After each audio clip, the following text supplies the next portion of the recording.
بسم اللہ الرحمن الرحیم۔ السلام علیکم۔ آپ دیکھ رہے ہیں D D P Analytica. Bharat کافی عرصے سے رشیا سے سستا تیل لے رہا ہے اور انہوں نے اپنی تیل کی امپورٹ ڈبل کر دی رشیا سے، کیونکہ رشیا ڈسکاؤنٹ دے رہا ہے اور سستا تیل لینا ہر ملک کا رائٹ ہے۔ کوئی بھی ملک کسی کو یہ پابند نہیں کر سکتا کہ آپ اپنی بچت نہ کریں، یا آپ کو اگر کہیں سے فائدہ ہو رہا ہے تو میری خاطر آپ وہ فائدہ چھوڑ دیں۔ لیکن امریکہ اس چیز پہ انسسٹ کر رہا ہے کہ بھارت وہاں سے رشیا سے تیل نہ لے، بلکہ رشیا سے S-400 میزائل سسٹم بھی خریدا تو اس وقت بھی کافی لے دے ہوئی۔ رشیا سے بھارت بہت بڑے پیمانے پہ ہتھیار خریدتا ہے اور امریکہ نہیں چاہتا کہ یہ خریدیں۔ ابھی سیکٹری بلنکن جو ہیں، ان کی کانگریس میں ہیئرنگز ہوئیں تو اس میں ان کے اوپر یہی پریشر آیا، ان کو کہا گیا کہ آپ انڈیا کو پریشرائز نہیں کر رہے کہ وہ رشیا سے تیل لینا بند کریں۔ لیکن بلنکن نے کہا کہ یہ ہم انڈیا کے اوپر ہم پریشر تو ڈال رہے ہیں، انڈیا سے بات چیت تو کر رہے ہیں، لیکن ہم سینکشنز نہیں لگانا چاہتے۔ اور اس کا انہوں نے جواب یہ دیا کہ ہم چاہیں گے کہ اکثر ممالک جو تیل لے رہے ہیں، سستا تیل لے رہے ہیں رشیا سے، اس سینکشنز کی بجائے ان کو قائل کیا جائے، انکریج کیا جائے کہ وہ رشیا سے سستا تیل نہ لیں، کیونکہ یہ اس وقت مفاد میں، سب کے مفاد میں نہیں ہے۔ موسٹ پرابلی چونکہ امریکہ چاہتا ہے کہ رشیا کو اس وقت بے دست و پا کیا جائے، تو کسی کو بھی تیل لینا نہیں چاہیے۔ اس سٹیج کے اوپر والنٹیریلی اگر لوگوں سے، مختلف ممالک سے ایکشن کروانے کا کیا جائے تو وہ میرا خیال ہے شاید کوئی بھی نہیں کرے گا، لیکن نیچرلی پریشر مختلف قسم کے اپلائی کیے جاتے ہیں۔ بھارت نے بہت عرصے تک دونوں طرف سے فائدہ اٹھایا، مغربی دنیا سے پورا بھرپور فائدہ اٹھایا اور ان کے ساتھ ایک اتحادی کے طور پہ کئی معاہدے دستخط کیے۔ ان میں سب سے اہم معاہدہ جو تھا وہ نیوکلیر کوآپریشن کا تھا، جس کی وجہ سے ان کو نیوکلیر سپلائر گروپ سے ویور بھی لے کے دیا۔ امریکہ نے اپنے ملک کے قوانین بدل کے یہ ایگریمنٹ کیا، کیونکہ بھارت نے NPT پہ دستخط نہیں کیے ہوئے تھے۔ تو ایسی صورت میں بہت توقع تھی کہ امریکہ کے ساتھ بھارت کا جو تعلق ہے وہ زیادہ کوآپریشن پہ بھی منحصر ہوگا، بہت کوآپریشن ہوگی۔ اس میں سب سے پہلی جو چیز تھی اس زمانے میں وہ یہ ہو سکتی تھی کہ امریکہ نیوکلیر ریئیکٹر آفر کر رہا تھا بھارت کو، اور بھارت نیوکلیر ریئیکٹر امریکہ سے لیتا۔ لیکن بھارت نے وہ رشیا سے اور فرانس سے لیے۔ اس کی بنیادی وجہ ایک تو یہی ہے کہ رشیا ان کا ہمیشہ بھارت کا ایک سپلائر رہا ہے، ملٹری اکوپمنٹ کا بھی اور نیوکلیر سسٹمز کا بھی۔ تو اس لحاظ سے رشیا کا تو رشیا سے تعلق تو ایک بڑا اعتماد کا تعلق ہے، کوئی مسئلہ نہیں۔ لیکن امریکہ کا ہے کہ وہ کبھی بھی ان کا موڈ بدل سکتے ہیں۔ آپ ان سے کوئی چیز لے لیں اور ان کی خواہشات کے مطابق کام کرتے رہیں تو ٹھیک ہے، اگر آپ کام نہیں کر رہے تو پھر وہ آپ کو ان چیزوں کے اسپیئر پارٹس دینا بند کر دیں گے، فیول دینا بند کر دیں گے، کوئی نہ کوئی راستہ ایسا نکالیں گے جس سے کہ آپ کو وہ کنٹرول کر سکیں۔ لہذا بھارت نے، میں سمجھتا ہوں، بڑا سمجھداری کا کام کیا کہ امریکہ سے یہ خریدے نہیں، انہوں نے ریئیکٹر نہیں لیے۔ اب بھارت رشیا سے تعلق توڑنا نہیں چاہتا اور امریکہ چاہتا ہے کہ کسی نہ کسی طرح توڑے۔ بھارت نے ایک طرف کوآڈ، جو کہ امریکہ کی ایک الائنس ہے چائنا کے خلاف، اس میں بھارت شامل ہو گیا، اس کا حصہ بن گیا، اور اس کی وجہ سے امریکہ کے ساتھ کئی معاہدے بھی کیے اور کوآپریشن بھی جاری ہے۔ لیکن امریکہ یہ قطعاً برداشت نہیں کرے گا کہ اب جب کہ یوکرین میں جنگ جاری ہے، رشیا کو وہ سکویز کر رہے ہیں ساری نیٹو اور مغربی دنیا مل کے، تو اس وقت ان کا اپنا ہی ایک اتحادی وہ رشیا کا ساتھی بنا ہو۔ بھارت کہتا ہے کہ جی ہم رشیا سے اسلحہ لیتے ہیں، ہمیں بڑی مجبوری ہے، ہم سالہ سال سے اسلحہ لے رہے ہیں، لہٰذا ہم کیا کریں، ہم تو رشیا کے پاس ہی جائیں گے، تعلق ختم نہیں کر سکتے۔ میں سمجھتا ہوں یہ ایک بہانہ ہے، یہ جھوٹ کا پلندہ ہے۔ مثال کے طور پہ اگر رشیا بھارت کو آج ہتھیار دینا بند کر دے کسی وجہ سے، تو کیا بھارت پھر بھی رشیا کے ساتھ جا کے ان کے دروازے پہ دستک دیتا رہے گا؟ وہ تو نیچرلی جو نہیں دے رہا تو آپ نے کہیں نہ کہیں تو اور جانا ہے. سو بہت عرصہ پہلے 2005 کے بعد سے ڈائیورسفیکیشن کا کام شروع ہو سکتا تھا، لیکن بھارت نے کیا نہیں.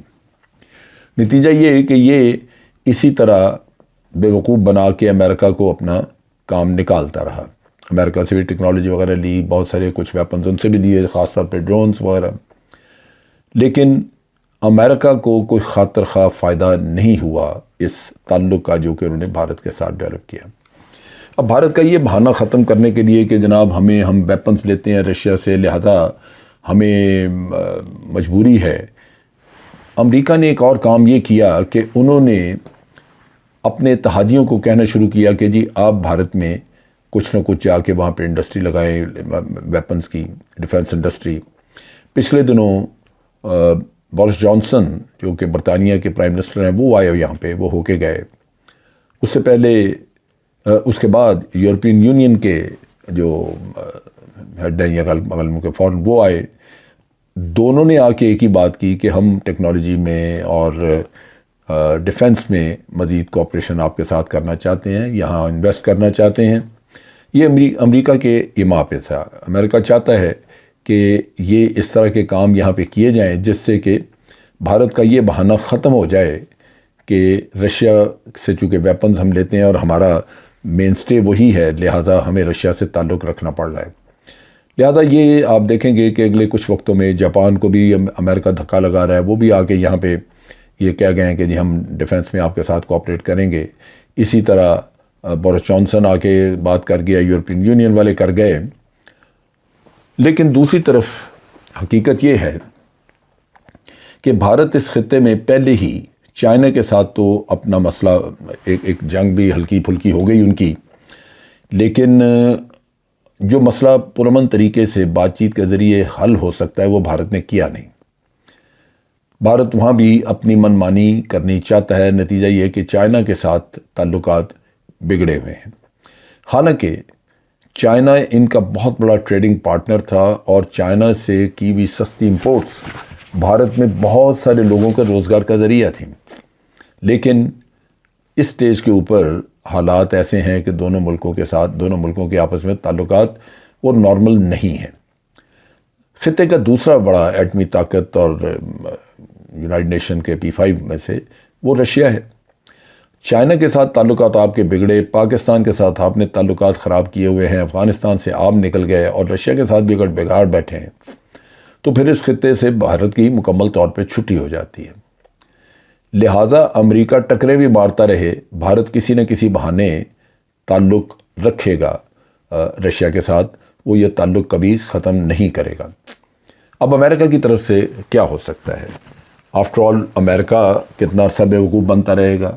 آپ اتحادی بھی ہیں کوآڈ میں اور دوسری طرف آپ اس کو امریکہ کو چکر بھی دے رہے ہیں، اور ان کے اپنے سینٹ میں اب پریشر بڑھ رہا ہے حکومت کے اوپر کہ یہ ان کی آنیاں جانیاں ختم کرائیں اور ان کے اوپر پریشر لائیں، بھارت کو سینکشنز لگائیں، اس پہ کم از کم کچھ نہیں تو سیکنڈری سینکشنز لگا دیں. بھارت ایک ایسا ملک ہے جس میں کہ بہت سارے تضاد موجود ہیں، بہت ساری فالٹ لائنز موجود ہیں. ہیومن رائٹس کا ایشو تو ہے ہی بڑا شدید. کشمیر میں دیکھ لیں یا جو یہاں پہ مائنورٹیز ہیں ان کا دیکھ لیں کہ جو حشر کیا ہوا انہوں نے. تو پہلے تو مجھے اندازہ ہے کہ امریکہ ان چیزوں کو اجاگر کرے گا، اور وہ چیزیں جو امریکہ منافقت کی وجہ سے پہلے سامنے نہیں لا رہا تھا، کیونکہ ہیومن رائٹ وائلیشن تو بہت دیر سے ہو رہی ہیں، ہو ہی نہیں ہے جب سے مودی آیا حکومت میں، اس وقت سے تو بہت ہوئی ہے. لہٰذا امریکہ پہلے تو ان چیزوں سے بھارت کو پریشرائز کرے گا، کیونکہ اس کے اپنے قوانین اس میں معاملے میں کافی سخت ہیں اور دنیا کو ایکسپلائٹ کرنے کے لیے انہوں نے بنائے ہوئے ہیں. تو جب وہ پریشر وہ لائیں گے تو ہو سکتا ہے کہ کچھ ان کو پذیرائی اس پہ مل جائے. لیکن دوسری طرف اسی اسنا میں وہ کوشش کریں گے کہ فزیکلی بھارت میں ڈیفنس انڈسٹری وغیرہ لگا کے یا ان کو وہ اکوپمنٹ دے کے جو ان کو چاہیے وہ رشیا سے اس کو بے نیاز کر دیں، رشیا سے فارغ کر دیں، اور وہ پھر کہیں گے کہ اب آپ کا کوئی بہانہ نہیں رہا، کیونکہ جو چیزیں آپ کو چاہیے وہ یہاں سے مل رہی ہیں اور ہم نے یہاں پہ انڈسٹری بھی لگا دی ہے، تو اب آپ رشیا کا پیچھا چھوڑ دیں. سو میرا یہ اندازہ ہے کہ بالآخر آج تو امریکہ کہہ رہا ہے کہ سینکشنز ہی لگیں گی، لیکن ایک وقت آئے گا ہو سکتا ہے سال بعد 2 سال بعد آئے، جب امریکہ کا صبر بھی جواب دے جائے تو پھر بھارت بھی سینکشنز کا شکار ہو۔ یہ اس لیے بھی ہے کہ امریکہ کو ایک نشہ ہے سینکشنز کا، وہ اس کے بغیر رہ نہیں سکتے۔ وہ جہاں بھی کہیں دنیا میں ان کو دیکھتے ہیں وہ کہ ان کا بس نہیں چل رہا یا کوئی ان کی لائن ٹو نہیں کر رہا، تو وہاں وہ سینکشنز کا انتظام کرتے ہیں۔ اور سینکشنز ان کی ایفیکٹو اسی وجہ سے ہیں کہ یہ اتحاد بہت بڑا ہے۔ مغربی ممالک، سارے ترقی یافتہ ممالک جن سے کہ ہم لوگ تجارت کرنا چاہتے ہیں، وہ سارے امریکہ کے اتحادی ہیں، اور اس کی ایک آواز پہ وہ سارے یکجا ہو کے عمل کرنا شروع کر دیتے ہیں۔ اب اس چیز سے، سینکشن سے بچنے کے لیے یہ یہاں پہ حل موجود تھا، لیکن پھر وہی مسئلہ ہے کہ بھارت نے چائنا کے ساتھ اپنے تعلقات استوار نہیں کیے۔ وہ تعلقات ٹھیک ہو سکتے ہیں اگر بھارت یک طرفہ قدم اٹھانے کے بجائے، جیسے انہوں نے یونین ٹیریٹری بنا دیا لداخ وغیرہ کو یا کشمیر کو، تو یہ حرکتیں جو کہ میں سمجھتا ہوں کہ باقی دنیا تسلیم کرنے کو تیار نہیں ہے، اگر یہ بھارت من مانیاں نہ کرتا تو بھارت اس خطے میں بڑا کمفرٹیبل ہوتا اور خطے کو بھی فائدہ پہنچتا۔ کمفرٹیبل اس لیے میں کہہ رہا ہوں کہ بھارت پوری طرح یہاں پہ تجارت سے فائدہ اٹھاتا، کیونکہ چائنا دنیا کی نمبر 1 اکانومی بنتا جا رہا ہے، جو کہ بعض لوگ تو کہتے ہیں کہ بن چکا ہے، لیکن میرا اپنا خیال ہے کہ شاید کچھ عرصے میں وہ واقعی بڑا واضح طور پہ نمبر 1 اکانومی بن جائے۔ ان حالات میں چائنا کے ساتھ ٹریڈ کرنا، جو بھی دنیا کے ملک کرنا چاہیں گے، وہ ان کے مفاد میں ہوگا کہ چائنا سے ٹریڈ کریں۔ لہٰذا ان حالات میں اگر آج بھارت نے چائنا کے ساتھ اپنے یہ سرحدی مسائل ختم کیے ہوتے تو آپ دیکھتے کہ ایک تو ٹریڈ دونوں ملکوں کے درمیان بہت زیادہ ہوتی، دونوں کو فائدہ، لیکن دوسری طرف جو متبادل نظام ہے، جو امریکہ کی بدماشی ہے جو سینکشن لگانے والی ہے، اس کو ختم کرنے کے لیے یہ بڑا ضروری ہے کہ جو خطے کے، یہاں کے خطے کے ملک ہیں، وہ ایک متبادل نظام کے ساتھ آگے بڑھیں۔ اس میں چائنا اور بھارت انتہائی اہم ملک ہیں اس لحاظ سے کہ دونوں کی آبادی بہت ہے، دونوں کی اکانومیز بڑی ہیں۔